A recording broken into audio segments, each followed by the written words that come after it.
Bueno, después de la reunión que tuvieron en el Indiana Latino Institute, y organizada precisamente por esa organización no lucrativa, vamos a hablar sobre la parte de la policía. Las preguntas que tienen ustedes y que nos hicieron llegar a través de las redes sociales. Y tenemos aquí a alguien bien especial que por primera vez está en nuestro estudio, quien me da muchísimo gusto recibir y quien va a contestar las preguntas directamente de él, quien es la persona encargada del departamento de Policía de Indianápolis. Se trata del jefe de la Policía de Indianápolis, Bryan Roach, a quien me da muchísimo gusto recibir aquí. Sir, thank you so much for coming to the show and willing to talk to us. I appreciate it. Thank you. Really appreciate it. All right, let me start with one of the main concerns that among the Hispanic community, especially for those who don't have any documents, legal documents here in the country, which is the cooperation between ICE and IMPD. Is there any possible cooperation between IMPD and ICE? Yeah, so I understand that concern, Luis, and we're trying to get the message out that it is not our intent as a local police to be immigration officers. We don't have, I think the agreement you're referring to is Section 287G. Correct. And we don't currently have an agreement with ICE for immigration.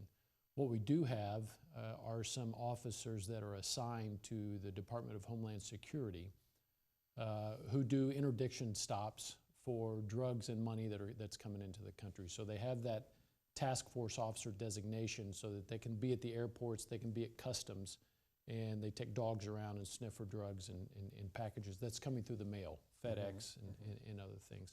But we do not have an agreement with ICE as far as the 287G. Would that change in the future? It will not while I'm police chief. There is an executive order from President Donald Trump allowing ICE to enter into agreements with the state and local law enforcement. If you are forced to do it, would you sign this agreement? Yeah, so the difference is, there's a separation between federal laws and state laws and local ordinances, and that would be, the way 287 is written is that is an agreement with us, so we would have to agree to that. There's no force in that, and at this point we're not agreeing to that. It may be unconstitutional.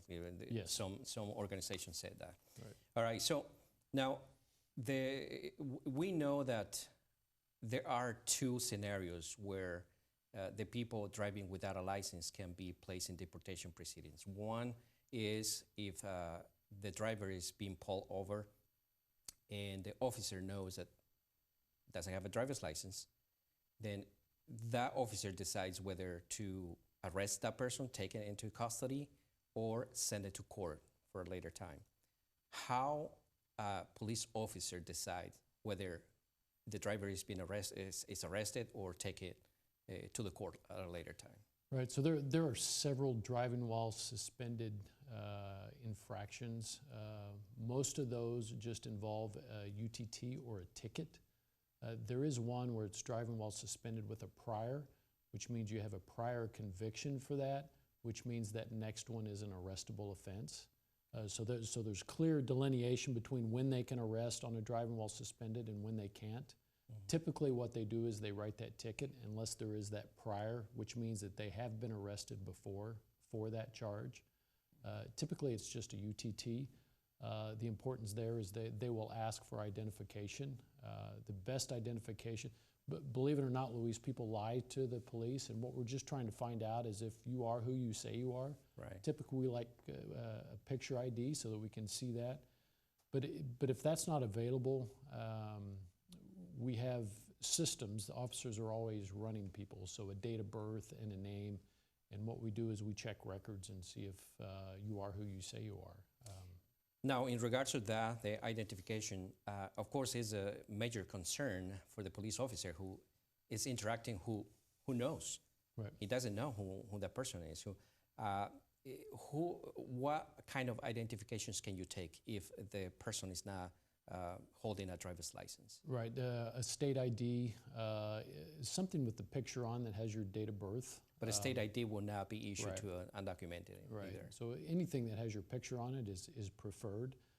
But even if you do not have ID, we have ways to find out if you are who you say you are. There's reports that we can check reports and see if you've ever been a victim, a suspect, a witness of a crime.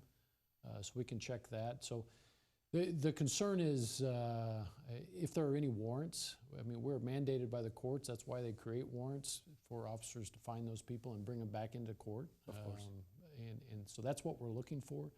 It's not to determine what your status is in the country. We're here to provide public safety for everyone, and it doesn't matter to us who you are or where you're from. Absolutely. And those committing crimes, serious crimes, of course, take them back. Right. We don't want them here. Right. But there are so many people, hard workers, that they only want an opportunity, and the current Sure. immigration laws that don't have many doors for them to fix their situation. But now, of course, the police want the trust of the Hispanic community. Right. And the other way around, the Hispanic community want to trust the police. Sure. How do we achieve that, especially in these days where many people on the streets feel like there is a Donald Trump in every single police officer they see? Right, and that's disappointing. It takes things like this, the chief of police coming on your show and communicating and reassuring people that we are here to provide public safety. We need people to talk to us. We need to understand what's going on. The best example I can give is if you're a victim of domestic violence, does not trust the police enough to let us know that it's occurring, there's nothing we can do about it. And then, heaven forbid, something bad happened to them, and we might have been able to prevent that, if that makes sense. Now, talking about the victims of domestic violence, now that you bring that up, there was a case in the state of Arizona where a victim of domestic violence went to the court to report the aggressor. She was arrested and she was deported. And so that's the fear, since Sure. there are many times where ICE agents are in the courts, they can be placed in deportation proceedings, no matter what. How can you assure the people that should not be afraid to talk to the police or go to the court to report crimes?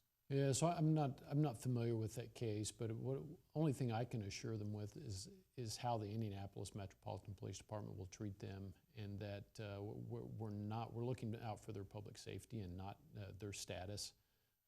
Once they get into if they are in jail or there are federal laws associated with a particular incident, I can't really control that, but I can control the interaction that the IMPD police has with that community. Absolutely. All right, Chief, we're going to go to commercials, and Okay. then we'll come back with you with many questions from the social media users. All right, well, Estamos con el jefe de la policía del Departamento de Policía Metropolitana de Indianápolis, Bryan Roach, aquí en el estudio de En Contexto. Una pausa comercial y regresamos con más. No se vaya.